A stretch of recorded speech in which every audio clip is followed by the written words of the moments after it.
Pak Wisnu.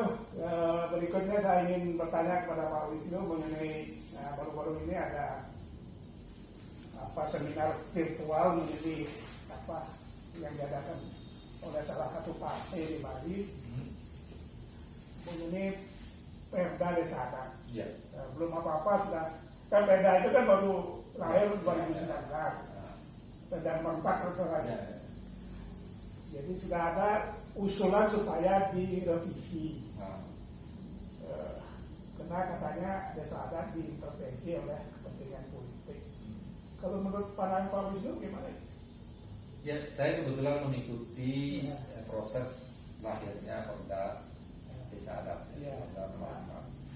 Ada dua hal yang perlu dicermati dari Perda itu. Yang pertama berkaitan dengan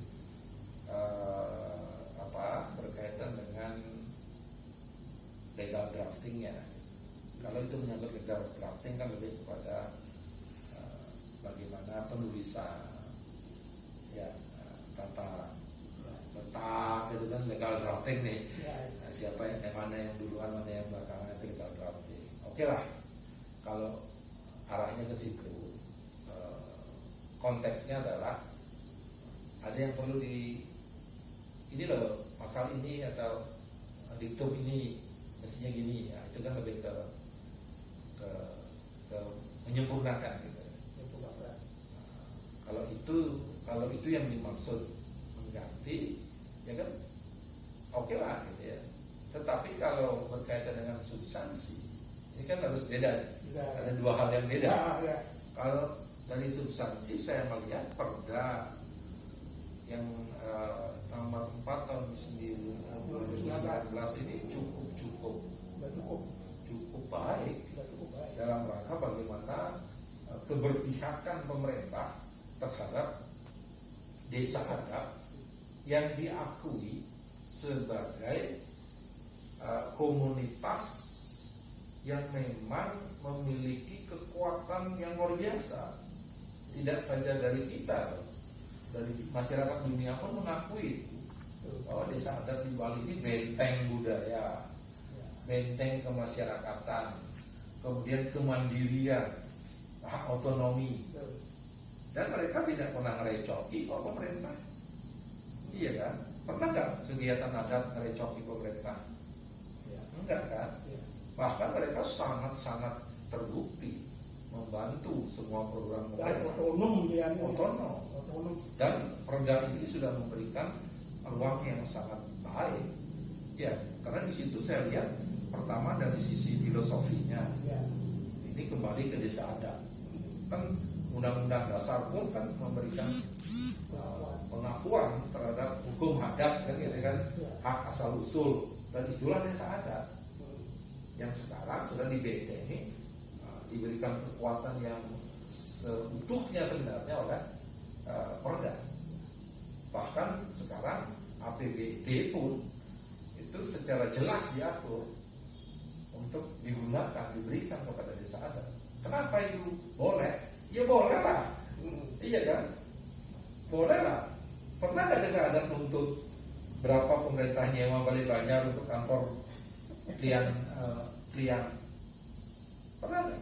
Selama ini yang dipakai oleh dinas itu kan aset desa adat.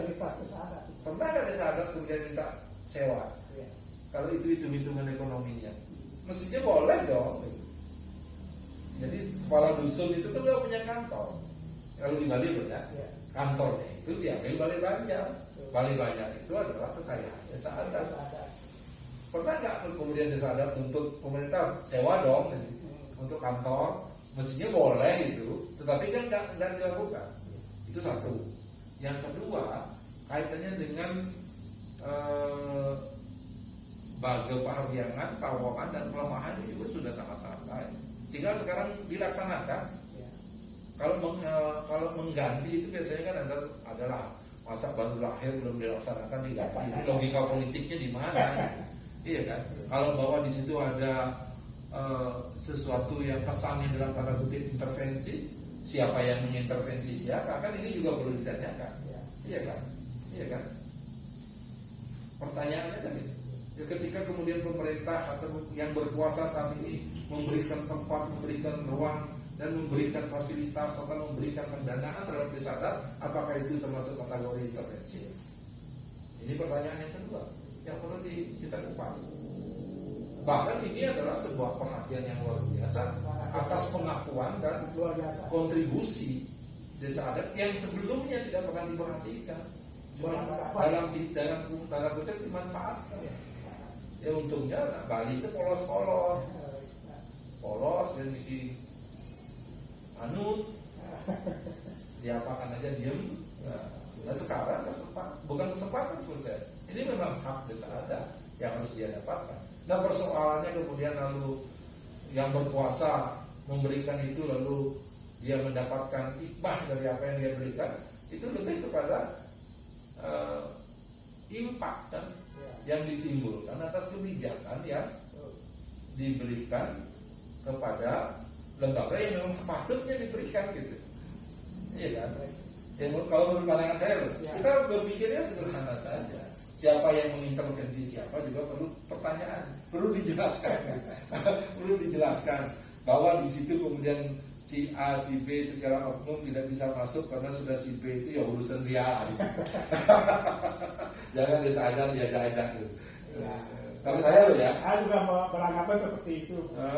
Kalau betul diintervensi, malah di Jemberana malah salah malah. Iya. Sekarang kan ya ingat masyarakat kita sudah cerdas. Ya, sudah cerdas. Masyarakat kita sudah melek politik. Ya. Masyarakat kita sudah mengerti.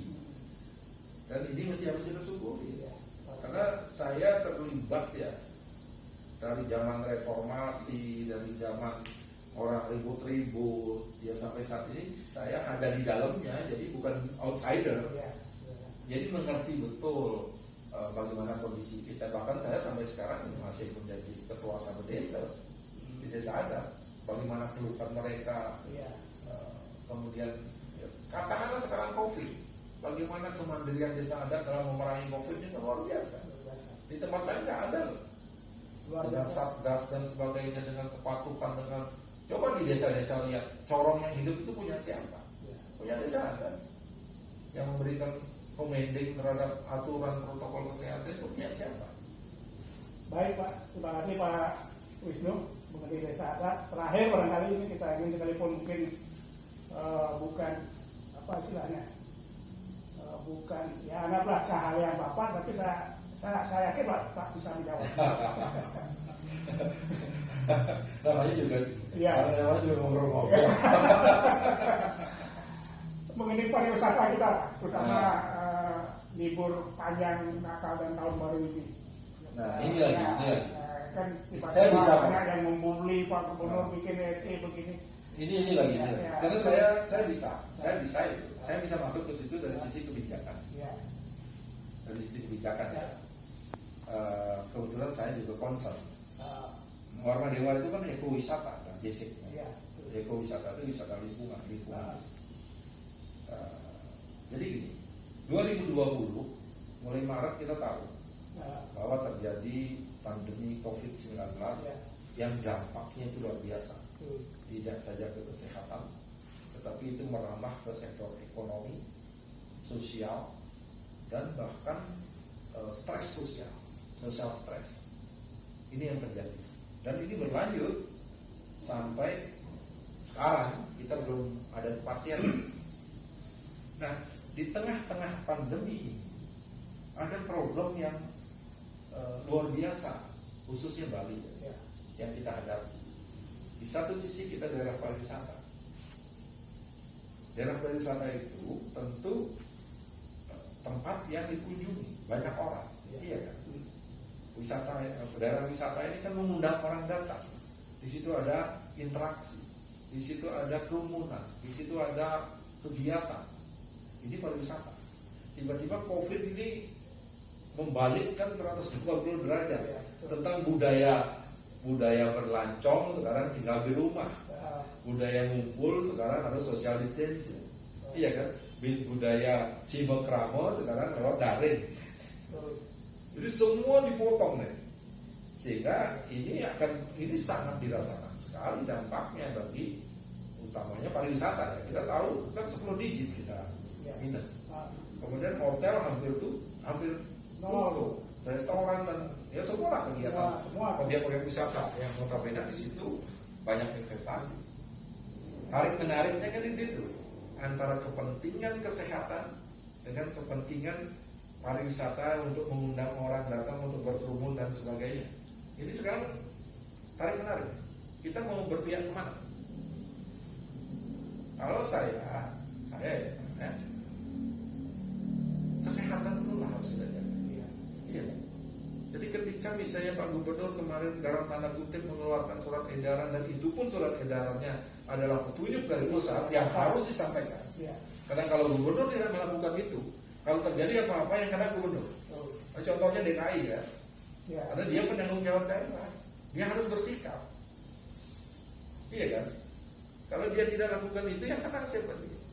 Contohnya Kapolda Metro, Kapolda Banten, Jawa Barat ya. Ya.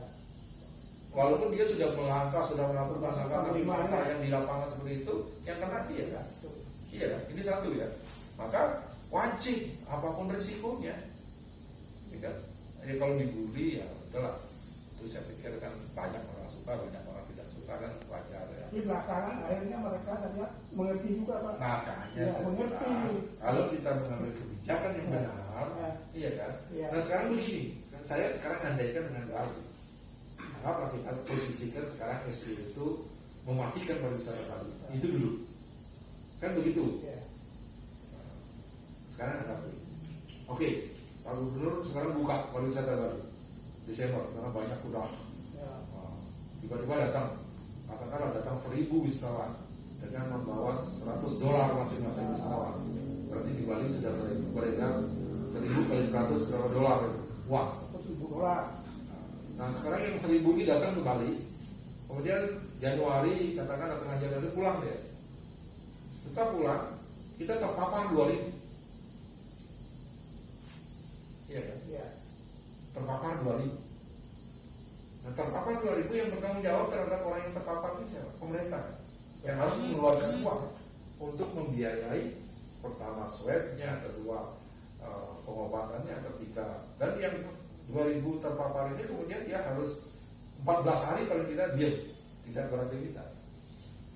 Kira-kira kalau kita total-totalan secara ekonomi, ini kita bicara ekonomi lah, untung mana sih? Ya. Selain itu nama Bali juga hancur, Pak. Otomatis Ya. untuk memulihkan Ya. zona merah ini Ya. perlu waktu lagi. Betul. Yang tadinya mau dia datang menjadi tidak mau datang. Ya, betul. Ini juga menjadi kampanye yang negatif. Kita punya kembali yang tidak enak. Bahkan sekarang kalau menurut saya langkah Pak Gubernur ini secara jangka menengah ini akan menjadi kampanye yang positif. Berapa ketatnya Bali menjaga daerahnya sebagai daerah pariwisata sehingga dia tidak mengizinkan orang datang untuk sementara. Karena kita tidak ingin juga wisatawan yang datang ke sini pulang-pulang dia membawa oleh-oleh penyakit COVID. Dan ini menjadi kampanye negatif. Artinya kita perlu sabar lah. Ya kita juga maklumi bahwa ketika kondisi ekonomi yang sangat terpuruk, orang sudah mulai panik. Dan maaf ya dia, walaupun secara tidak langsung saya sempat tanya-tanya pegawai hotel misalnya ya, gimana? Dia takut juga melayani tamu dan berinteraksi di tempat kerjanya. Dia juga merasa Was-was juga. was-was. Betul. Tempatnya keluarga. Iya kan? Saya Mendengar sempat untuk dapat tugas itu. Saya sempat tanya-tanya, Ya. kok mereka was-was loh? Mereka ketakutan juga, tapi karena tuntutannya harus bekerja Ya. dan harus melayani, ya mereka jalankan. Tapi dalam hati Ya. ya. Nah ini kondisi Ya, ya. kondisi real yang terjadi. Tetapi apapun itu, nah tentu saya punya keyakinan sebuah kebijakan apabila dilakukan dengan baik dan benar, walaupun dia banyak cacian, nanti akan diuji kebijakan itu. Tapi kalau dibuat kebijakan seolah-olah dia manis, tapi itu syarat kepentingan, dia juga akan diuji dalam proses. Saya yakin itu. Makanya ketika kita sudah punya seorang pemimpin yang diperlukan keyakinan tuh. keyakinan akan apa yang dia putuskan, kedua keberanian, dan yang ketiga harus siap-siap untuk tidak populer. Makanya saya katakan sering saya bergurau ya. Saya punya filosofi begini. Iya. Saya sering bergurau. Kalau mau jadi pemimpin, pasti banyak orang suka, tetapi banyak juga orang tidak suka. Pasti. Ya. Tetapi gimana caranya memelihara yang suka dan menjadikan orang yang tidak suka menjadi suka, itu kebijakan. Kalau Anda mau disukai oleh semuanya, silakan jualan es krim. Pasti orang suka. Baik, Pak Wisnu. Saya kira sebetulnya banyak yang kalau udah ngobrol begini, seharian juga nggak apa-apa. Dibatasi waktu. Ya. Oke, lain kali kita ngobrol bidang lain lagi. Ya. Mudah-mudahan ada manfaatnya.